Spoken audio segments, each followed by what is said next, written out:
Buenos días, apreciados hermanos. Dios me les bendiga. Un feliz inicio de semana. Estamos en lo que es el alimento espiritual. Estamos en el tema central de esta semana, que es el contrato del diezmo.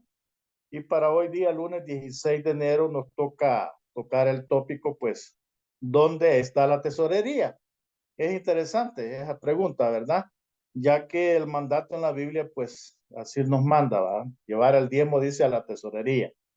Bien, antes de iniciar, pues, con este estudio, vamos, como siempre lo hacemos, pedir la dirección de nuestro Padre con una oración, así es que les invito a inclinar su rostro y que oremos a nuestro Dios.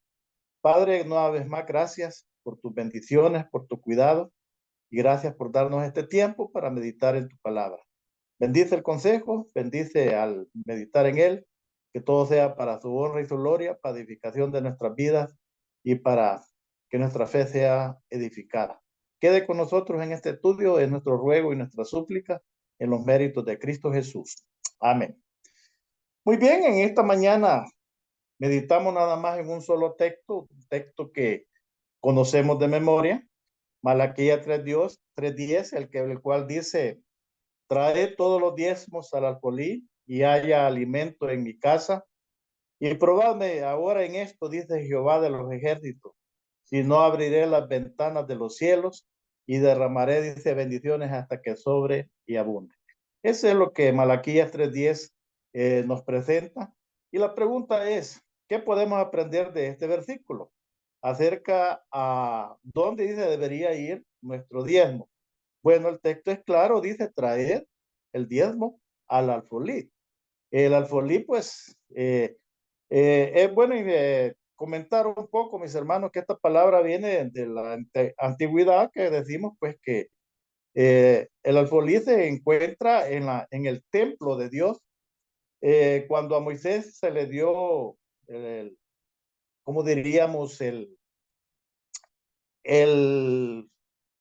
el modelo de templo que tenía que hacer, se le dio también como para que se edificaran como bodegas para poder almacenar lo que eran los diezmos y las ofrendas en aquellos tiempos. Se dice que en esos tiempos, pues, el dinero prácticamente no existía, eran raras las monedas que se conocían de dinero y por lo tanto, pues, el diezmador diezmaba del fruto de la tierra, diezmaba del fruto del ganado, vamos a decir así, y de todo lo que él, eh, Dios le bendecía, pues de todo eso diezmaba.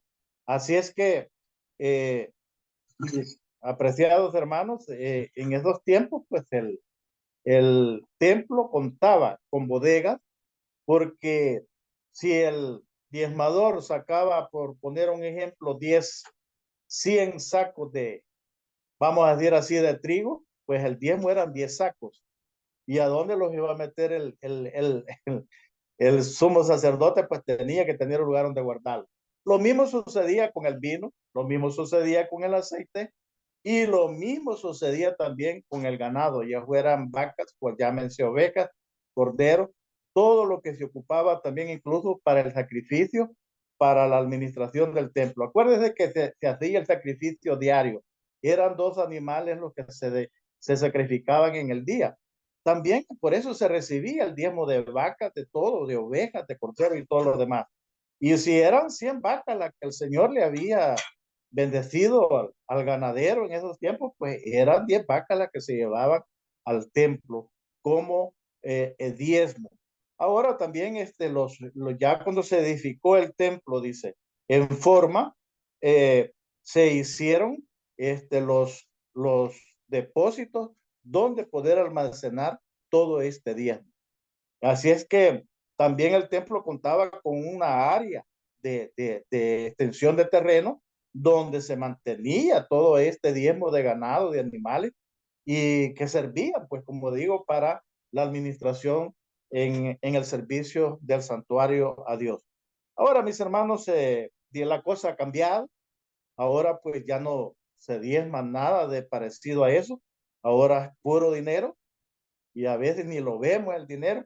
Y por eso al final aquí nos dicen para comodidad de los miembros de la iglesia, el diezmo dice se lleva a la iglesia. Hoy es el sistema que tenemos, a la iglesia local, donde como parte, dice, su experiencia de adoración, los miembros depositan sus diezmos y ofrendas.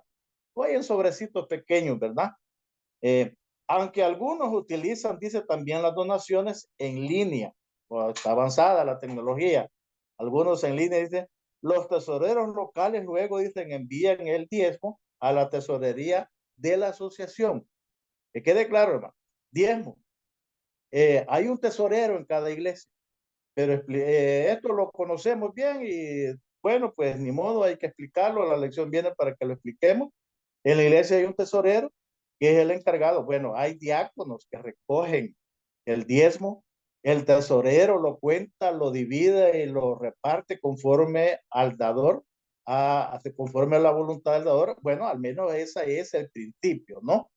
Y el diezmo, todo el diezmo es mandado a la tesorería, dice, de la asociación. Este sistema de administración del diezmo, dice, delineado, dice, y ordenado por Dios, ha permitido que la iglesia adventista del séptimo día tuviera un impacto global, dice, y creciente en el mundo. Ha sido exitoso el sistema, porque el sistema es bíblico. El sistema es bíblico. Y por eso ha tenido éxito en la iglesia adventista y por eso dice que ha tenido un impacto global y creciente en el mundo. Bueno, eso es interesante y entendemos que el diezmo es para que el evangelio sea predicado, se paguen ministros y sea predicado el evangelio a todo el mundo, que es el propósito, es la meta, es la tarea que como iglesia tenemos. En los tiempos de Israel, cuando se diezmaba, como ya explicábamos al principio, de trigo, de vino, de aceite, de ganado. Esto dice que los sacerdotes se encargaban de distribuirlo entre el pueblo. Recuerden que el diezmo también en aquellos tiempos su finalidad era de favorecer al pueblo de Israel menos venturado. Siempre han habido pobres hermanos, siempre han habido viudas, siempre han habido necesitados. Bueno, entonces el diezmo era distribuido. El trabajo de los sacerdotes era ver las necesidades que el pueblo de Israel pasaba y allí hacían llegar ese diezmo. Por supuesto, ellos y su familia también vivían de ese diezmo. Acuérdense que la tribu de Leví no tuvo herencia y su trabajo era servir en el templo y por lógica, pues tenían que vivir del diezmo que llegaba al templo. Ahora bien, para ir concluyendo, hay una pregunta que deja mucho aquí que meditar y esto se pone interesante. Y dice la pregunta, imagínate, si todos decidieran, dice, dar el diezmo a quien quieran, o sea, no llevarlo a la tesorería, sino a quien quieran. En detrimento de la propia iglesia adventista, dice, ¿qué pasaría con nuestra iglesia? Por ende, dice, ¿por qué esta práctica es una mala idea y contraria, dice, a las escrituras? ¿Qué pasaría? ¿Qué crees tú que pasaría si todos decidiéramos, bueno, yo veo que allá está alguien necesitado, allí voy a dar el diezmo y no lo llevo a la iglesia? Bueno, hermano, creo que de alguna manera, pues, lo que se nos está queriendo decir aquí, atrasaríamos la predicación del evangelio. De alguna manera estaríamos atrasando la venida de Cristo, porque acuérdense que la promesa es que cuando este evangelio sea predicado en todo el mundo, entonces tendré otra vez, dijo Cristo. Queremos que Cristo venga, pues apoyemos a nuestra iglesia con los diezmos y realmente llevémoslos a la tesorería, que es el lugar, dice, apropiado, adecuado, donde Dios nos manda a que lo llevemos. Y que sea administrado, pues, por sus administradores. Allá, pues, cada quien, como dice el apóstol Pablo, cada quien va a dar cuenta de su administración. Que Dios nos ayude, que Dios nos bendiga en este inicio de semana y que meditemos en lo que Malaquías 3:10 dice, traed todos los diezmos al alfolí y hay alimento en mi casa y probadme en esto, dice Jehová. Yo le invito, hermano, que pruebe a Dios, pruebe. Si usted no está cumpliendo con este pacto, diríamos así, qué ha hecho con nuestro Dios. Si por A o B motivo ha dejado de cumplir tu parte, pruebe, pruebe. Y si le va bien, pues adelante. Y si no, pues igualmente usted comprobar no pierde nada. Bendiciones. Feliz semana.